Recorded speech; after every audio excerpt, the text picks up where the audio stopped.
Germany won the First World War by 1916 without a single shot being fired on German soil.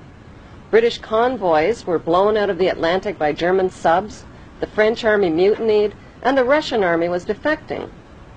With British Prime Minister Lloyd George up against a wall, Lionel Rothschild and the Jewish Zionists offered the British a deal they couldn't refuse. "We'll bring the United States into the war as your ally and win the war for you," they said, "if you'll promise us Palestine."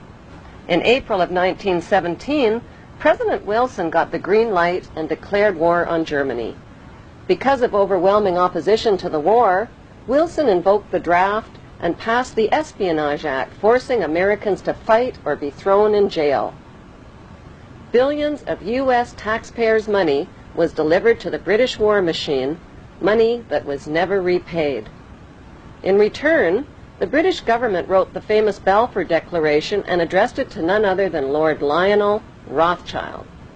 The declaration promised Palestine and Israel to the Rothschild Zionists. In 1817, Lord Allenby conquered the Holy Land, and the Jews were promised a national home in Palestine by the Earl of Balfour, a policy endorsed by Woodrow Wilson and by the League of Nations, which made Palestine a British mandate.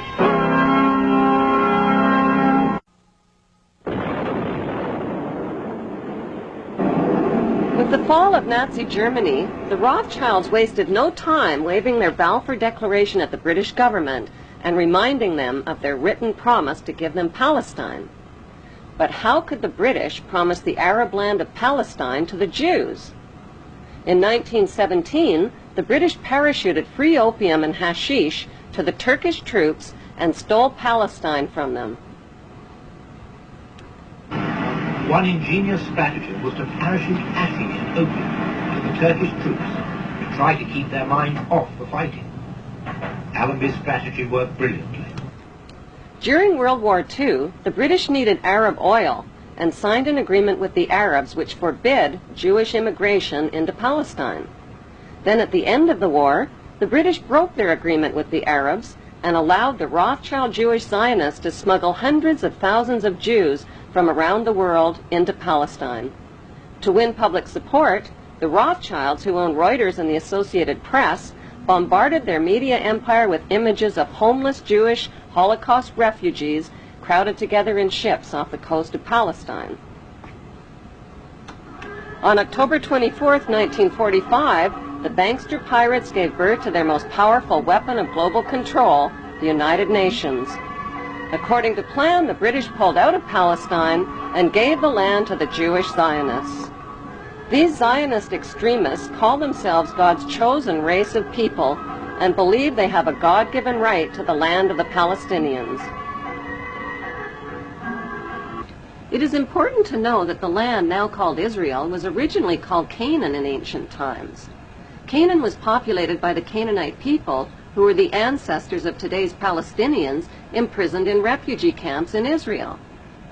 About 3,500 years ago, the Semitic Hyksos kings ruled Egypt for 100 years, but were expelled from Egypt into Canaan. The Egyptians called these Hyksos people the Habarus, which means Hebrews. These expelled Hebrews invaded and conquered the land of Canaan and changed the name of the land from Canaan to Israel.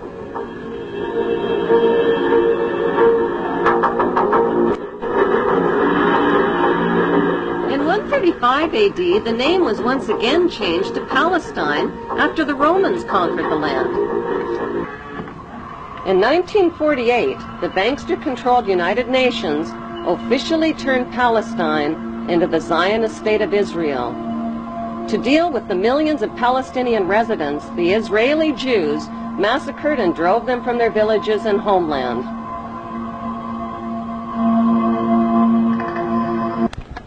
The Jews herded the Palestinians into two separated regions called the West Bank and the Gaza Strip. The Rothschilds soon began financing Jewish Holocaust refugees to build illegal Jewish settlements on Palestinian land.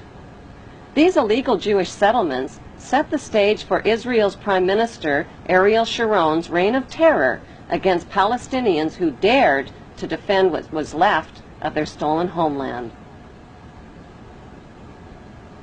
Like Saddam Hussein, Sharon violated dozens of UN resolutions by using hundreds of tanks and American-supplied gunships and planes in an unrelenting campaign of bombing, murdering, bulldozing, starving, and terrorizing the Palestinians off of what remained of their land.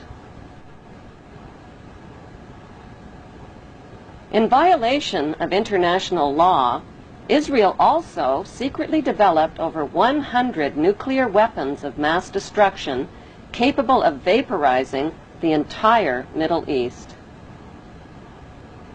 Defenseless against Israel's U.S.-backed military and media campaign, the Palestinian Muslims fought back with sticks and stones and suicide as their only means of defense against the wholesale theft of their ancient homeland.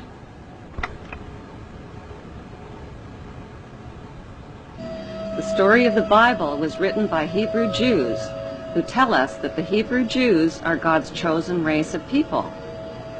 Bible prophecy predicts that they will one day rule the world from their temple throne in Jerusalem, and that the world's King of Kings will be a descendant of King David and King Solomon of Israel. That is what Bible believers all over the world believe will come to pass.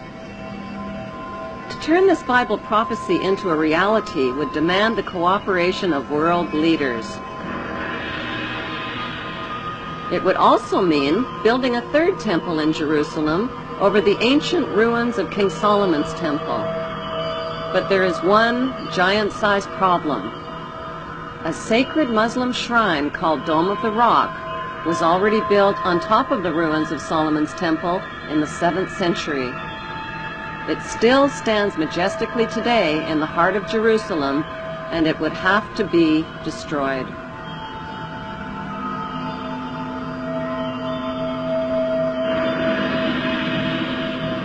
Since Israel is surrounded by not-so-friendly Muslim nations, and with millions of Muslim Palestinians living in Israel's West Bank and Gaza Strip, this Bible prophecy is impossible to fulfill. Or is it? Like a screenplay for a movie, the Bible story was written by Hebrew Jews. But who is the director and the producer? Is it God, or is it a special interest group of the world's wealthiest men?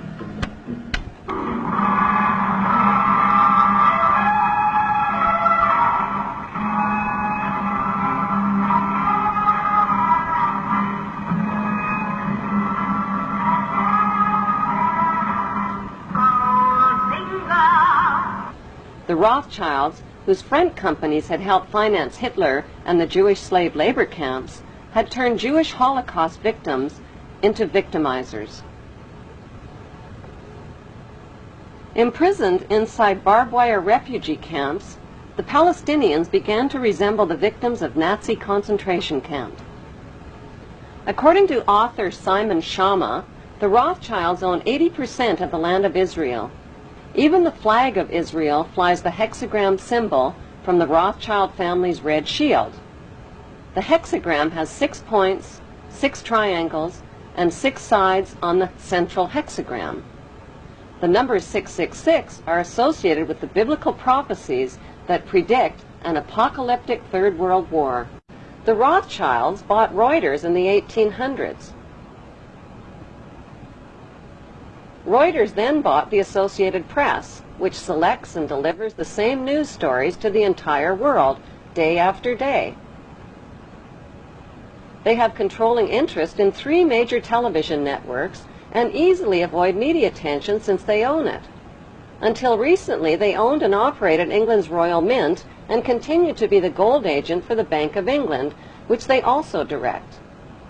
They control the LBMA, London Bullion Market Association, where 30 to 42 million ounces of gold worth over $11 billion are traded daily.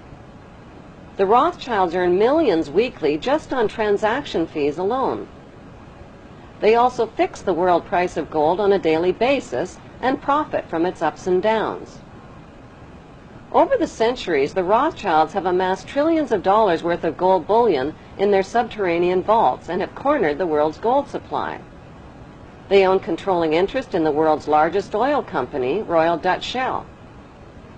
They operate phony charities and offshore banking services where the wealth of the black nobility and the Vatican is hidden in secret accounts at Rothschild Swiss banks, trusts, and holding companies. Although Evelyn Rothschild looks like a harmless gray-haired old man, make no mistake about it, Rothschild and his ancestors have handpicked presidents, crashed stock markets, bankrupted nations, orchestrated wars, and sponsored the mass murder and impoverishment of millions. The wealth hoarded by this one family alone could feed, clothe, and shelter every human being on earth.